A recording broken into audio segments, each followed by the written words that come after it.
So the theory says, what if the airline would rather you just die so they don't have to pay out your injuries? The logistics of this go as follows, but there are some differences depending on who you ask.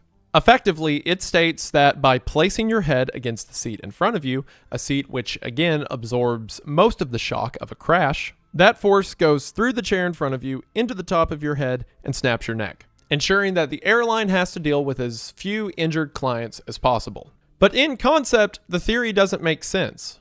It says that companies do this so they don't have to pay out injuries in the event of a crash. But you know what's way more expensive than injuries?